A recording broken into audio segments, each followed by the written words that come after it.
أعوذ بالله من الشيطان الرجيم بسم الله الرحمن الرحيم. அஸ்ஸலாமு அலைக்கும் வரஹ்மத்துல்லாஹி பரகாத்துஹு.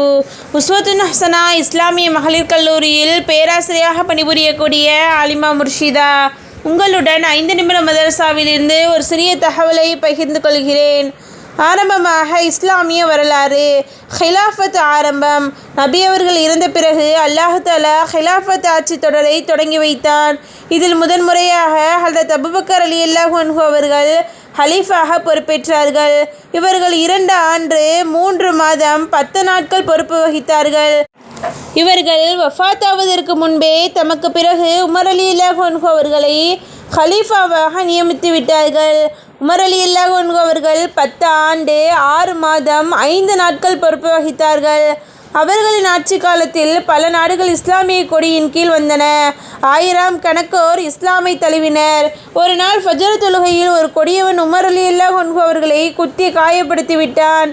இந்நிலையில் அவர்கள் சிலரை ஆலோசகர்களாக நியமித்து அவர்களில் ஒருவரை முஸ்லிம்கள் தங்களின் தலைவராக நியமித்து கொள்ளுமாறு கூறினார்கள்.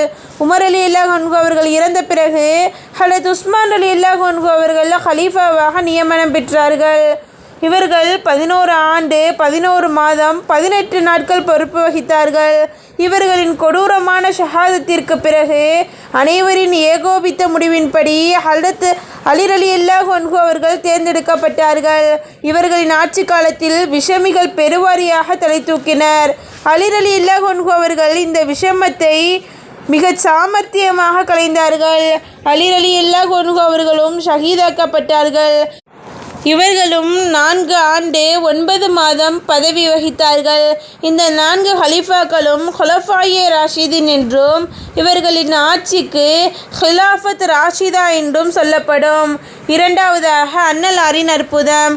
ஊமையன் பேசினான். நபி அவர்கள் ஹஜ்ஜத்துல் விதாவின் போது ஜம்ரத்துல் உக்குபாவில் கல்லெறிந்துவிட்டு திரும்புகிற சமயம் ஒரு பெண்மணி தம் குழந்தையுடன் நபிகளாரை அணுகி, யா ரசூலல்லாஹ், எனது மகன் வியாதியின் காரணத்தால் பேசும் திறனை இழந்து விட்டான் என முறையிட்டார். அப்போது அன்னலார் ஒரு பாத்திரத்தில் தண்ணீர் கொண்டு வரச் செய்து தமது 2 கைகளையும் கழுவி வாய்க்கொப்பளித்தார்கள்.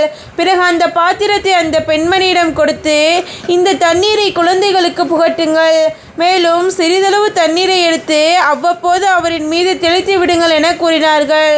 இது பற்றி உம்மு ஜுண்டுப் ரலியல்லாஹு அன்ஹா அவர்கள் தெரிவித்ததாவது, ஒரு ஆண்டிற்கு பிறகு நான் அந்த பெண்மணியை சந்தித்தேன். அவரிடம் குழந்தையை பற்றி விசாரித்தேன். அவன் அல்ஹம்துலில்லாஹ் குணமாகிவிட்டான். அது மட்டுமின்றி பெரியவர்களை விட புத்தி கூர்மையுள்ளவனாகவும் ஆகிவிட்டான் என்றார்கள். மூன்றாவதாக ஒரு ஃபர்லை பற்றி. ஹஜ் யாருக்கு கடமை? அல்லாஹ் தஆலா கூறுகிறான், எவர்கள் மக்கா வரை சென்று சக்தி பெற்றுள்ளாரோ அத்தகையோர் அல்லாஹுக்காக ஹஜ் செய்வது கடமையாகும். நான்காவதாக ஒரு சுன்னத்தை பற்றி. புயல் வீசும்போது ஓதும் துவா. புயல் வீசும்போது நபி அவர்கள் இந்த துவாவை ஓதினார்கள். அல்லாஹும்ம இன்னி அஸ்வலுக்க ஹைரஹா வ ஹைரமா ஃபீஹா வ ஹைரமா உர்சிலத் பிஹி வ அஊதுபிக மின் ஷர்ரிஹா வ ஷர்ரிமா ஃபீஹா வ ஷர்ரிமா உர்சிலத் பிஹி. ஐந்தாவதாக ஒரு முக்கிய அமலின் சிறப்பு. முஅ்மின் படும் சிரமத்திற்கு பாவமன்னிப்பு. ஒரு முஅ்மினுக்கு தொடர்ந்து வலி, சோர்வு, நோய், சோகம் ஆகியவை ஏற்பட்டு அதனால் அவர் சிரமப்பட்டால் அதற்கு பகரமாக அவருடைய பாவங்கள் மன்னிக்கப்படுகின்றன என நபி அவர்கள் கூறினார்கள். ஆறாவதாக ஒரு பாவத்தை பற்றி. விஷமத்தின் தண்டனை. அல்லாஹ் தஆலா கூறுகிறான், எவர்கள் ஈமான் கொண்டவர்களிடையே மானக்கேடான விஷயங்கள் பரவ வேண்டும் என விரும்புகிறார்களோ அவர்களுக்கு நிச்சயமாக இம்மையிலும் மறுமையிலும் நோவினை தரும் வேதனை உண்டு. விஷமம் செய்பவர்களை அல்லாஹ் நன்கு அறிகிறான், நீங்கள் அறிய மாட்டீர்கள். ஏழாவதாக உலகத்தை பற்றி. உலகச் செல்வம் தற்காலிகமே. அல்லாஹ் தஆலா கூறுகிறான், மனிதன் பேராசையால் பொருளை சேகரித்து எண்ணிக்கொண்டே இருக்கின்றான். நிச்சயமாக தன் பொருள் தன்னை என்றும் நிலைத்திருக்க செய்யும் என்று அவன் கருதுகிறான். அப்படியல்ல, நிச்சயமாக அவன் ஹுதமா என்னும் நரக நெருப்பில் எரியப்படுவான். எட்டாவதாக மறுமையை பற்றி. மறுமையில் சேகரித்தல். நபி அவர்கள் கூறியதாக அபு சயீத் இப்னு ஃபுலாலா ரலியல்லாஹு அன்ஹு அவர்கள் தெரிவித்ததாவது, அல்லாஹ் தஆலா மக்களை சந்தேகத்திற்கிடமில்லாமல் மறுமை நாளில் ஒன்று சேர்ப்பான். அப்போது ஒரு மலக்கு அறிவிப்பாளர், அல்லாஹ்வுக்காக ஒரு அமலை செய்து அதில் பிறரை இணையாக்கி கொண்டவர், பிறருக்கு காண்பிக்கவே செய்யப்பட்டவர், இன்று அவரிடம் தனது நன்மையை கேட்டு பெற்றுக்கொள்ளட்டும் என அறிவிப்பார். 9வதாக நபி வழி மருத்துவம், மந்திரித்தல். ஒரு சஹாபி அன்னலாரிடம், யா ரசூலல்லாஹ், தாங்கள் மந்திரிப்பதை தடை செய்கிறீர்கள், ஆனால் நான் தேள் கடிக்கு மந்திரிப்பவன் என்றார்.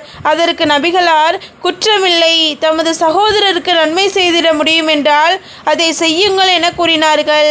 10வதாக அன்னலாரின் அறிவுரை, பேராசையை தவிர்த்திடுங்கள்.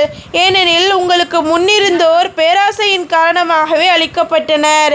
பேராசை அவர்களை கஞ்சத்தனத்திற்கு தூண்டியது, உறவு முறைகளை துண்டிக்க தூண்டியது, பாவம் செய்ய தூண்டியது. இவை அனைத்தையும் செய்து மடிந்தார்கள் என நபி ஸல்லல்லாஹு அலைஹி வஸல்லம் அவர்கள் கூறினார்கள். அல்ஹம்துலில்லாஹ். அஸ்ஸலாமு அலைக்கும் வரஹ்மத்துல்லாஹி வபரகாத்துஹு.